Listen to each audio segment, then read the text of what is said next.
Thank you so much for taking the time today. I'm glad this worked out. Look, I was not going to do this till they were like, Tessa's going to be here. And I'm like, Ah, I'm in. yes, I love it. Oh man, I really, really enjoy this show so much. And what I love about it is like, so my 12 and 13-year-old daughters and I watch it. Yay. And it really is, I love that lots of age ranges can enjoy it. So what do you think it is about this show that makes it so that that's the case? Several things. And by the way, great comment. Um, Several things. One is it hits in some stuff that is so within all of us, which is just that search for belonging, family, friends, and that good feeling of home. Like when you find home. And sometimes home is not a place, sometimes it's a person, it's an environment, Mhm. it's a group of friends. So I think that makes it hit everywhere. Everybody, no matter who you are, you want to belong Yeah. someone or something that cares as much about you as you do about it. So that's why I think it hits on all levels. There's no, from babies up to, adults. There's nobody who doesn't want that in their life. Plus, it's just so beautiful.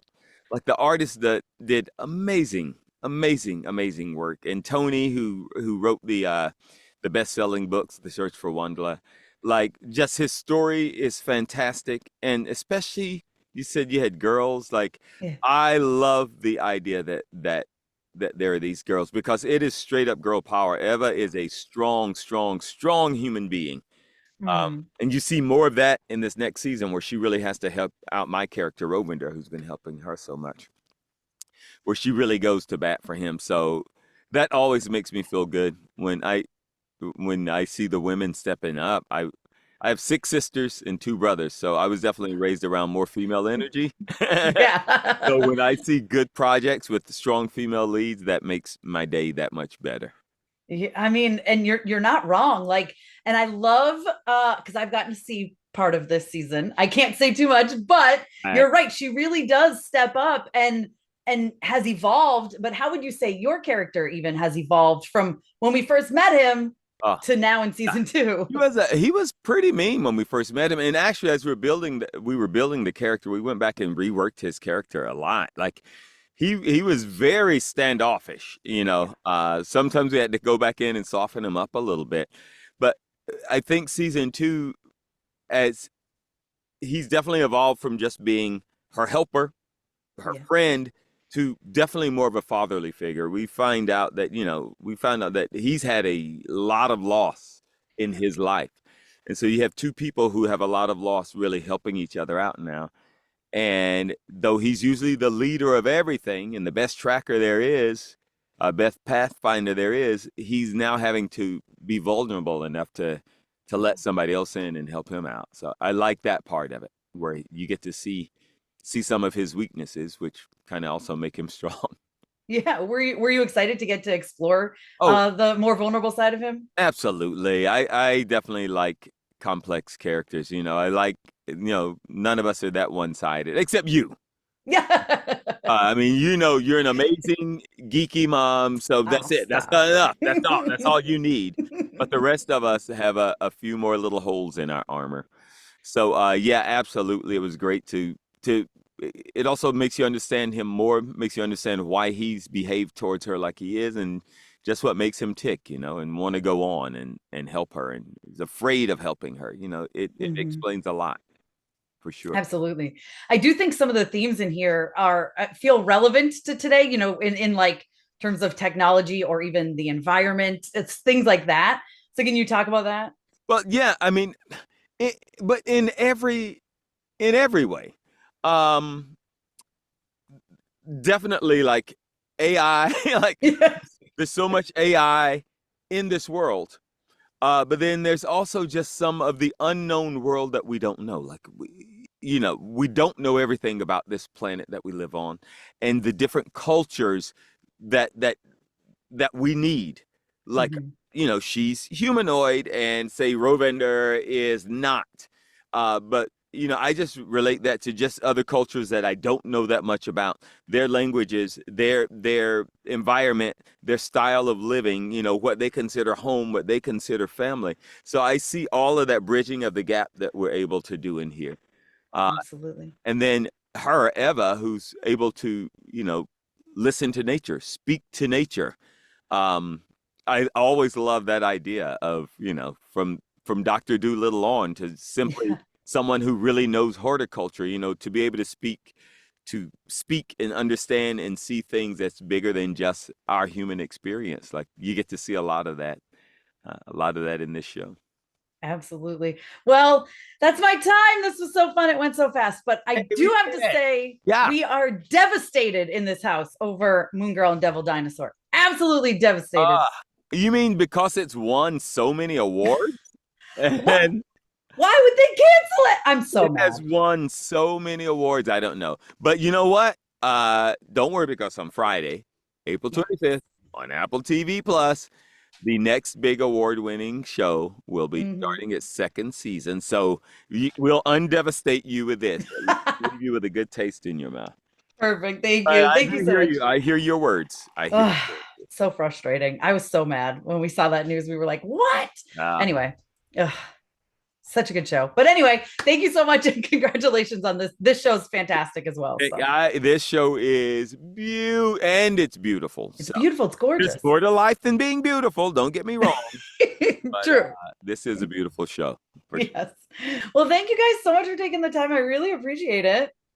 Thanks, Tessa. Thank you, Tessa. Listen, I really enjoy this show. I think it's so much fun. Like even as like an adult, I like enjoy sitting and watching it with my kids who are 12 and 13 and love it, by the way. Great. So Awesome. like That's awesome. and what do you think it is about this story, these characters, this world that really can resonate through all different ages? And that's for both of you.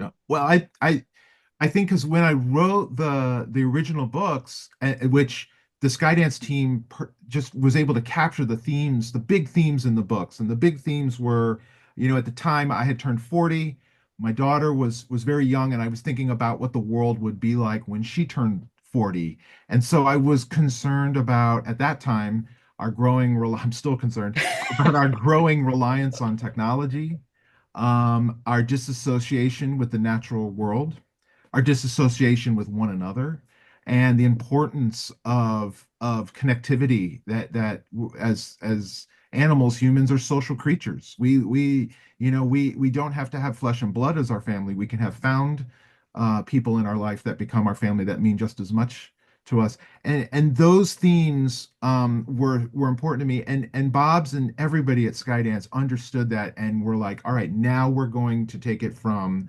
book speak and figure out ways to put it in animation. And they did a great job. And I think also, Tessa, um, the themes being sort of universal in the sense of like first season, it was really about family or found family or how do you define your family. And the second season is about really about home. Yeah. It's about many things and it deepens into things, but as a sort of North Star theme, the idea of home, she's found her home. Is this the right home? Is this is it just home because there's other humans here? And so I think that when the themes are universal like that, then they can sort of it's not specific to an age. And then second season, we continue to expand the world and Yeah. deepen the themes, and Eva's growing up. So I Mhm. think it appealing to your older kids, it's like Eva's growing up. It's a sort of a journey of maturity for her as she Yeah. works her way towards through the world and through her story. So Yeah. As a parent, that's hard because like I know, like I can't believe my daughter's going to high school next year. I'm like, what? How did this happen? It's like in the blink of an eye. And like, fast. so I think you're right. I think I am like seeing that in Eva as she gets older too. And I'm like, oh no, my children are getting so big so quickly. Yeah. But I do want to talk about the animation here because it's beautiful. It's gorgeous. It's like I would call it feature film quality, which I don't, and I don't mean that in a bad way, I mean it's gorgeous. It's so beautiful. Can you talk about like the process or talk about, settling on this because it feels like massive budget for a TV show. It just looks so good. Yeah. It's a rabbit. They pulled a magic. It's a magic trick because they kept saying it's going to look kind of like a, Bob's is very chill. He's very like, yeah, I mean, it's going to look like kind of like a feature. And I'm like, oh, sure it will. Right. Whatever you say, Bob's. Right. And then you started to see the animation rough and you're like, oh my God, he wasn't kidding. How are you doing this? How did you do it, Bob's? That's candy making secrets. I can't share that. But look, Tony created such a huge world, and that's both a blessing and a curse in animation, right? Because you're eating through sets and locations and props and characters. But again, animation is extremely collaborative and iterative, and Tony's work was so inspiring.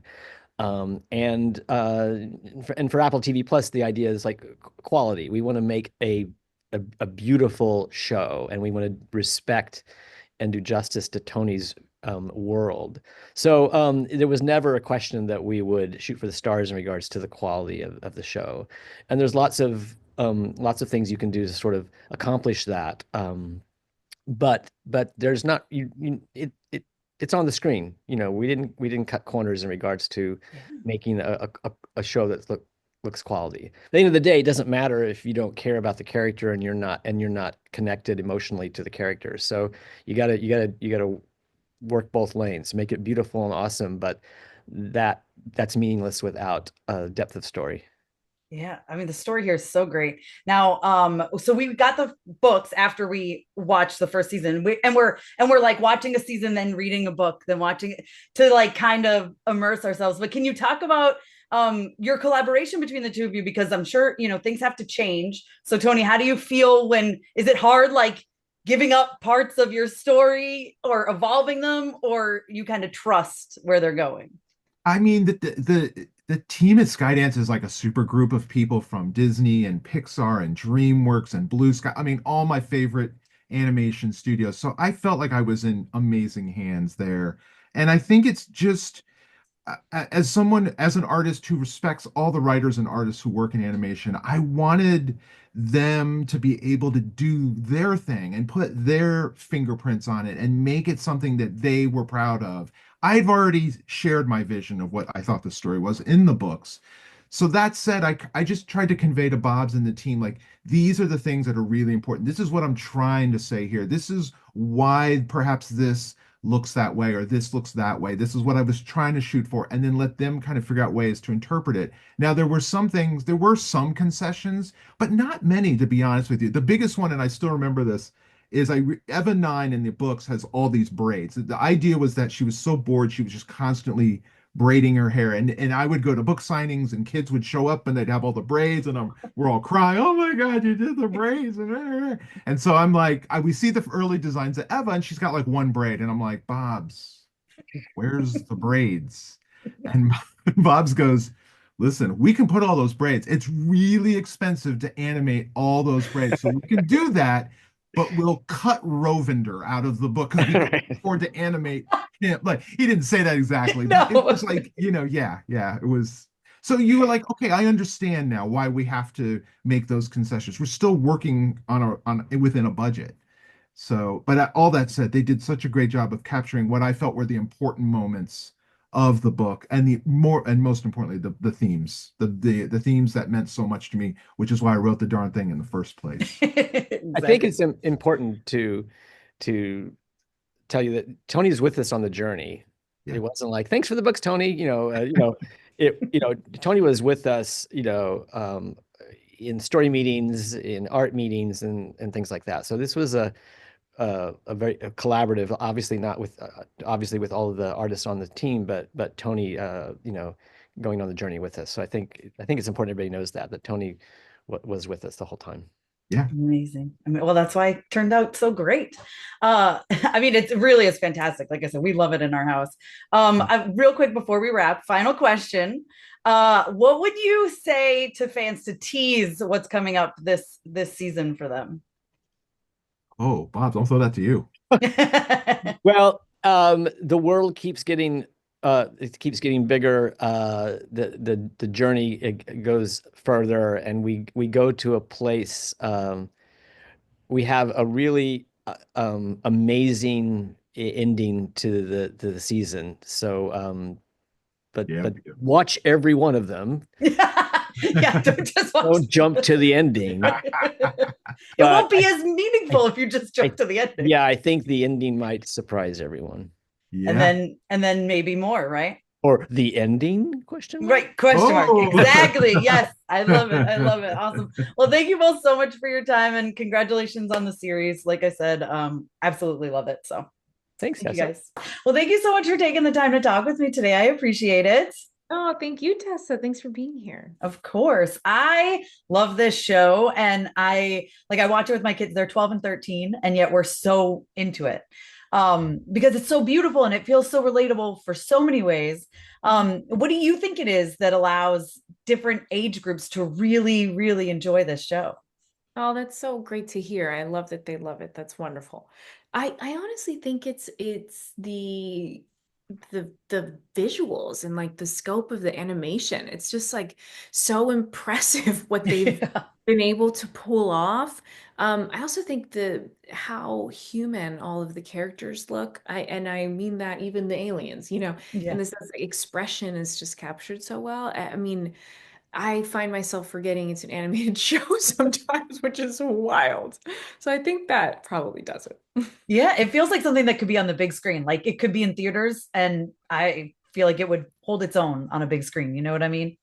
Totally. And that was what was laid out to me when I first signed on to this. I'm like, wow, that's a big, you know, mission statement. And I was just every time would get visuals back in the recording booth, I'd just be like, no way we could do that with TV now. No It's way. crazy. It's crazy. Outrageous.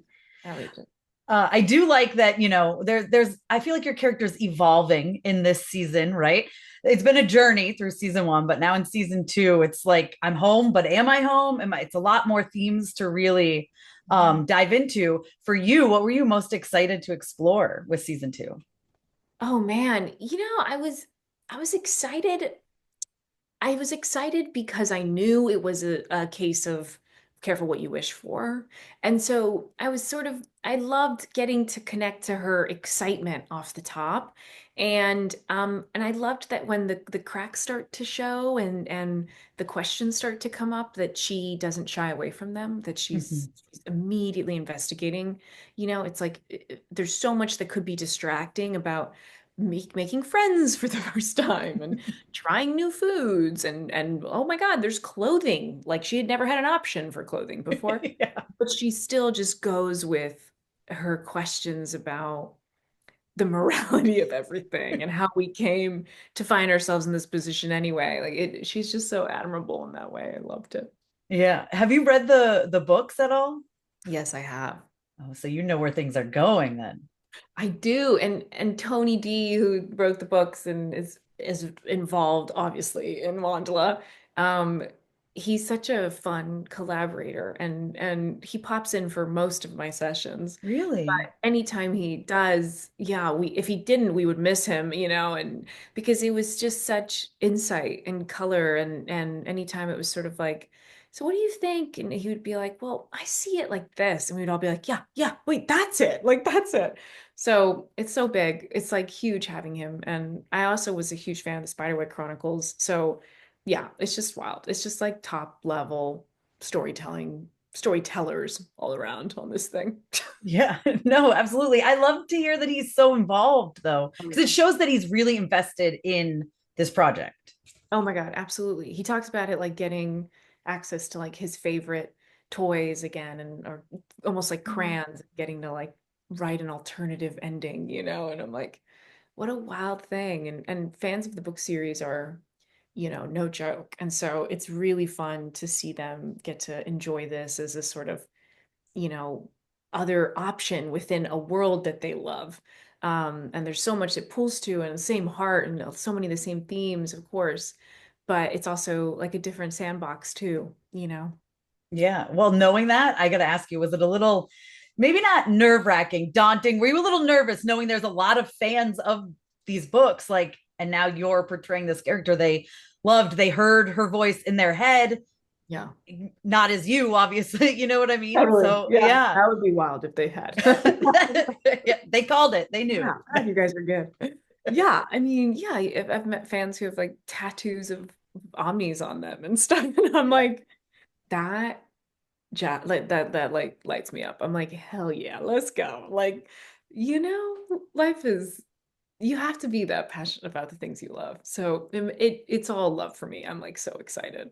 And I love sci-fi for that. I keep finding myself in sci-fi, and I know it's not by accident. It's like it's so fun how rabid everybody is for the things they love in this world, under sci-fi. So I'm so excited to partake about it in it always. Yeah, I always say there's nothing wrong with being passionate about the things you love, you know? Gosh, we could all use a little more of that. Yes, Let's yell about absolutely. the things we love more. Come on. Exactly. Listen, I'm there with you. I totally agree.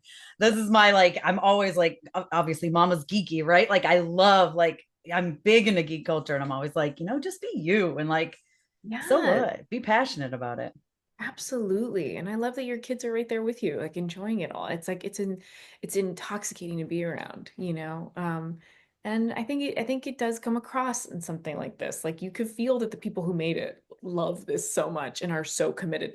I mean, yeah, a show doesn't look like this by accident. It's like it's such a commitment to every frame and the tiny little things I would get in the booth at some point where it's like, we just wanted to fix this of yours, like these are my kind of people. Like these are my kind of people. People who are to that degree want to make this like children's geared programming excellent. Yeah. No one phoned it in on this project, that's for No sure. one. Not I one don't think person. anybody here knows how to phone it in. It's like wild, the commitment. It's amazing. That's good though. I love that. That's why it's so good. Yeah, yeah, I agree. I agree. What would you say to tease this season for fans that maybe haven't read the books, don't know anything that could be coming along the way? Yeah, I think a fun thing for this season for me is like I think quite a few traps for fans where you're gonna be really endeared and in love with things and then perhaps be betrayed by them. And I think that's a lesson Eva needs to learn. She is a beautiful optimist, but she is also a little naive even still, even after season one. And I think the fans are gonna feel some of that sting with her, and hopefully love her even more for it after going through some of that with her. Yeah, absolutely. Is there some part, like maybe either when you were recording it or when you first read it, that you were like, I cannot wait to see the way this comes together, on screen? The end of the season is like outrageous, and it took them a while to sort of settle on what it was going to look like. And they kept sort of talking me through, this is what it's going to feel like when she's looking at this. And I was trying to, brain hive, like meet them there.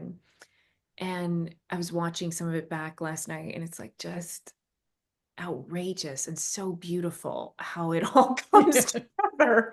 I honestly still can't quite believe it. I'm like a little bit in the daze off of those like ending visuals. So yeah, it's significant that the ending is going to be beautiful. I think people are going to Mhm. enjoy it. Some eye candy.